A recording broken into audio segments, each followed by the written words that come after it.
Hello and welcome to मित्र ज्ञान। अगर आपने अभी तक हमारे चैनल को सब्सक्राइब नहीं किया है तो प्लीज़ सब्सक्राइब टू मित्र ज्ञान। आज हम डिस्कस करने वाले हैं क्लास 7th की ज्योग्राफी का फर्स्ट चैप्टर जिसका नाम है पर्यावरण यानी इन्वायरमेंट। तो चलिए शुरू करते हैं। पर्यावरण क्या है? देखिए, जो पर्यावरण है वो उसको हम इंग्लिश में बोलते हैं इन्वायरमेंट, और इसकी जो उत्पत्ति हुई है वो फ्रेंच शब्द एनवायरोनेर शब्द से हुई है जिसका अर्थ होता है पड़ोस। ठीक है। देखिए, इन्वायरमेंट होता क्या है? जो कुछ भी आप अपने आसपास देखते हैं वो सब क्या है? वो सब पर्यावरण है। ठीक है। आप अपने आसपास क्या देखते हैं? जैसे कि एग्जांपल लेते हैं यहाँ पे, स्कूल के भवन, मेज, कुर्सियाँ, मैदान, सड़क, कूड़ा करकट, आपके दोस्त, ये सब क्या है? ये सब क्या है? पर्यावरण है, ये इन्वायरमेंट है। तो ये थी हमारी पहली डेफिनेशन कि इन्वायरमेंट मतलब होता है कि हमारे आसपास हमें जो भी दिखाई देता है वो सब क्या है? इन्वायरमेंट है। सेकंड डेफिनेशन है किसी भी जीवित प्राणी के चारों ओर, जीवित प्राणी में आप लोग भी आ जाते हैं, तो आपके चारों ओर पाए जाने वाले कोई भी लोग हो, कोई भी स्थान हो, कोई भी वस्तु हो, या फिर प्रकृति को हम पर्यावरण बोलते हैं। यानी कोई भी आदमी है, कोई भी जीवित चीज है, कोई प्राणी है, उसके चारों ओर जो भी चीजें होती हैं उन सबको हम पर्यावरण बोलते हैं। यानी अर्थ पे जितनी भी चीजें वो सब क्या है? वो सब पर्यावरण का ही एक अंग है। ठीक है। और 5 जून को हम विश्व पर्यावरण दिवस मनाते हैं। ठीक है। देखिए, पर्यावरण को इस वीडियो में हम दो पार्ट में पढ़ने वाले हैं। हमने पहला इसका भाग किया है प्राकृतिक पर्यावरण, और सेकंड किया है मानवीय पर्यावरण। ठीक है। देखिए, ये है पर्यावरण के घटक। अभी मैंने बताया कि पर्यावरण को हम दो भागों में पढ़ेंगे, एक प्राकृतिक में, एक मानव निर्मित में। देखिए, प्राकृतिक में ये होता है कि जो भी प्रकृति द्वारा हमें स्वयं दिया गया है, प्रकृति द्वारा, वो सब क्या होते हैं? वो होते हैं प्राकृतिक पर्यावरण। जैसे कि जल हमें, वायु, स्थल, और या फिर जैव मंडल। और मानव निर्मित पर्यावरण क्या होता है? जो मानव ने बनाया है वो सब क्या होंगे? मानव निर्मित पर्यावरण होंगे, जैसे इमारतें, पार्क, पुल, सड़क, स्मारक, उद्योग। जो यहाँ पे मानव निर्मित है, मानव निर्मित से मतलब है मानव में आप एक व्यक्ति भी हो सकता है, एक परिवार भी हो सकता है, एक पूरा समुदाय भी हो सकता है, पूरा एक धर्म हो सकता है, और टीचर्स वगैरह शैक्षिक हो सकते हैं, आर्थिक और राजनीतिक स्थिति, इन सबको हम मानव बोलते हैं। इस ज्योग्राफी के टर्म में मानव निर्मित में मानव का अर्थ इन सब चीज़ों से है। सबसे पहले हम देखते हैं प्राकृतिक पर्यावरण यानी नेचुरल इन्वायरमेंट। देखिए, नेचुरल इन्वायरमेंट में सारी चीज़ें वो आती हैं जो हमें प्राकृतिक रूप से मिली हैं। जैसे कि हमें भूमि मिली है, जल मिली है, वायु मिला है, पेड़ पौधे एवं जीव जंतु मिलकर प्राकृतिक पर्यावरण बनाते हैं। ठीक है। अब देखिए, भूमि से मतलब है स्थल मंडल का, और जल को हम बोलते हैं जलमंडल, वायु को हम बोलते हैं वायुमंडल, और पेड़ पौधे और जीव जंतु कहाँ मिलते हैं? हमें जैव मंडल में मिलते हैं। तो हम इन्हीं को बारीकी से पढ़ेंगे। सबसे पहले हम पढ़ेंगे स्थल मंडल यानी भूमि के बारे में। स्थल मंडल यानी भूमि के बारे में पढ़ेंगे। स्थल मंडल को हम लिथोस्फीयर बोलते हैं। देखिए, मान लेते हैं कि ये हमारी पृथ्वी है, उसका हमने इस प्रकार का भाग एक काट के बाहर निकाल लिया है, जो आपको ये दिखाई दे रहा है।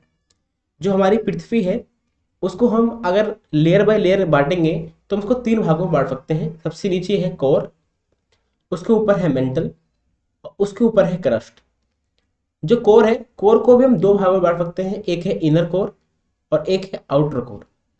जो हमारा इनर कोर है वो ठोस अवस्था में है, और जो हमारा आउटर कोर है वो कैसी अवस्था में है? वो द्रव अवस्था में है, यानी लिक्विड अवस्था में है। फिर सेकंड नंबर पे आता है मेंटल। देखिए, मेंटल को भी हम 2 भागों में बांट सकते हैं। जो नीचे वाला मेंटल है वो है कैसी अवस्था में? ठोस अवस्था में। और जो ऊपर वाला मेंटल है वो है प्लाज्मा अवस्था में।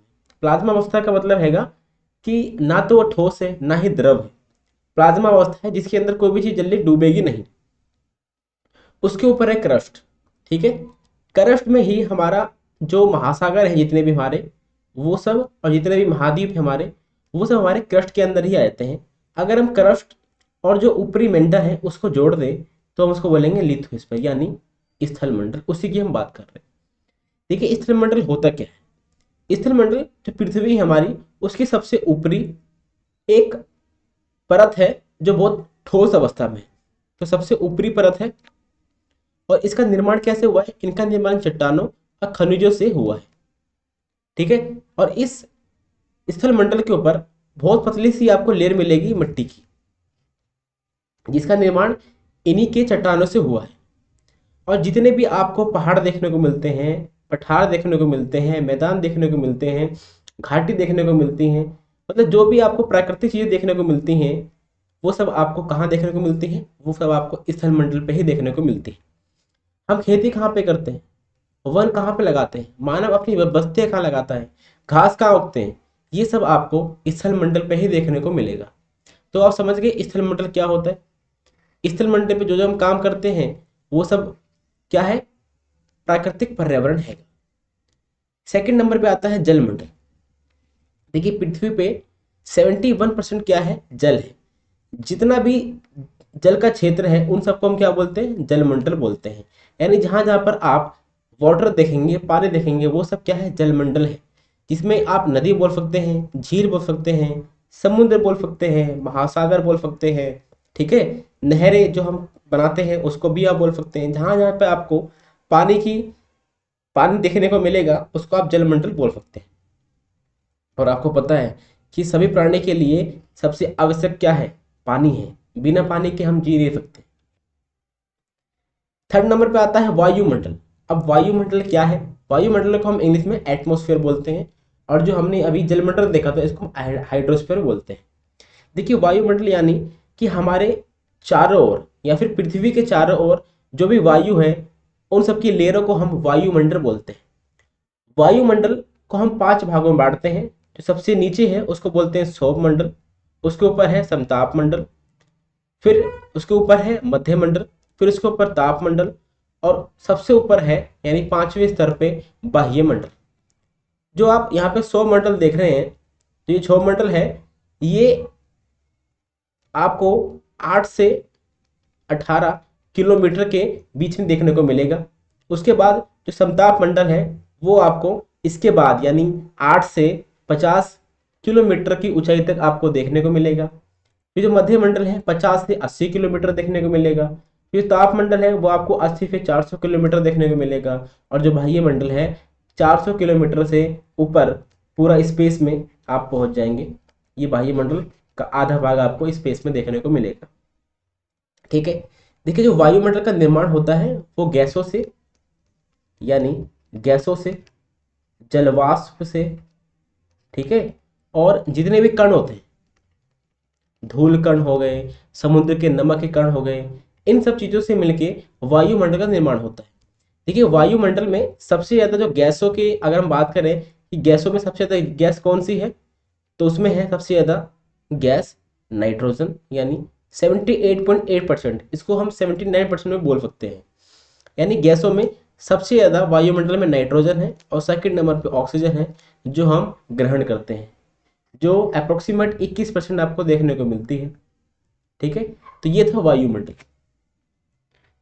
फिर फोर्थ नंबर पे आता है जैव मंडल, जिसको हम बोलते हैं बायोस्फीयर।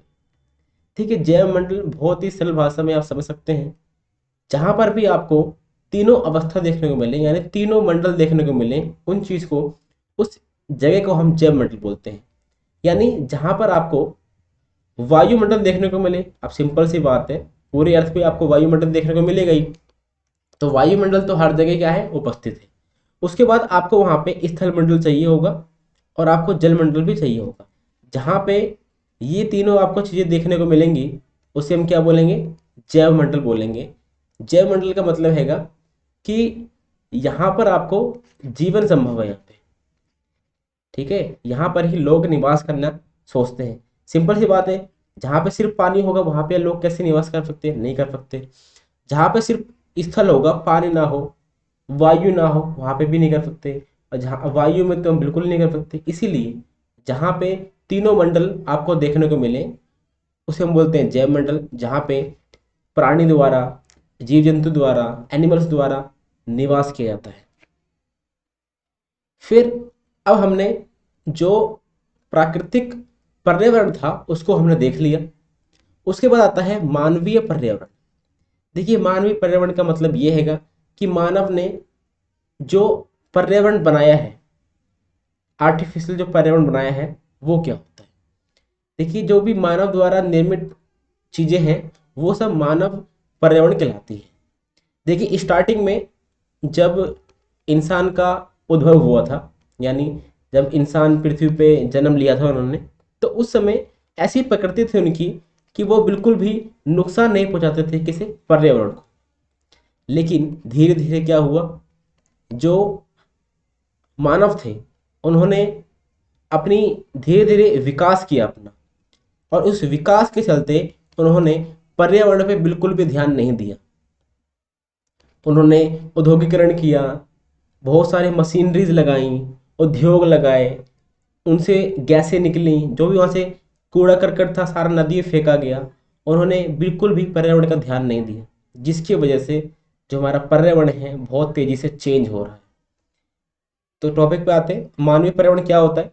मानव द्वारा निर्मित कोई भी चीज मानव पर्यावरण कहलाएगी। जैसे इमारतें, इमारत किसने बनाई होती है, अब ये बनी हुई तो हमें मिली नहीं है, प्रकृति ने बनाई नहीं है। अब एक पहाड़ है, पहाड़ तो हमने बनाया नहीं है, वो प्रकृति ने बना रखा है, इसीलिए वो प्राकृतिक पर्यावरण है। और जो इमारतें हैं ये मानव ने बनाया है, इसीलिए मानवीय पर्यावरण है। पार्क भी कौन बनाता है, मानव बनाता है, तो मानवीय पर्यावरण है। पुल, सड़क, स्मारक, कोई भी आप टेम्पल दे सकते हैं, ठीक है। उद्योग कौन बनाता है, मानव बनाता है। तो ये होता है मानवीय पर्यावरण। तो आप समझ गए, ये हमारा चैप्टर पूरा हो गया।